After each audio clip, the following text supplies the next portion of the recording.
ഹോ, കഴിഞ്ഞ 10 വർഷം കൊണ്ട് കാരണഭൂത തിരുമനസിൻ്റെ നേതൃത്വത്തിൽ കേരളത്തിൽ കൊണ്ടുവന്ന വികസനം, തേനും പാലും ഒഴുക്കുന്ന ആ ഭരണ മികവ്, അതിനെപ്പറ്റി പറഞ്ഞിട്ടും ടീച്ചറമ്മയ്ക്ക് വാക്കുകൾ മതിയാവുന്നില്ല.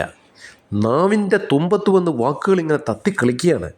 കേൾക്കാനോ നൂറുകണക്കിന് ഒഴിഞ്ഞ കസേരകളും. സത്യം പറയാനുണ്ടല്ലോ, സമ്മതിച്ചിരിക്കുന്നു ടീച്ചറമ്മ. പണിയെടുത്ത് ഇക്കണ്ട നെല്ലും ഗോതമ്പുമെല്ലാം വിളയിക്കുന്ന ഈ പാവപ്പെട്ട എല്ലും തൊലിയുമായ കർഷക തൊഴിലാളിക്ക് അവരെ ഒരു കക്കൂസ്, പൊതു കക്കൂസ് ഉണ്ടാക്കി കൊടുത്തു.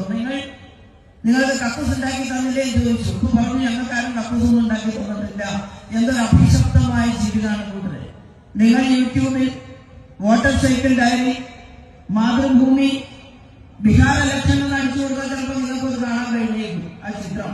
ഇതാണ് കോൺഗ്രസും BJPയും ദീർഘകാലം ഭരിച്ച സംസ്ഥാനങ്ങളുടെ സ്ഥിതി.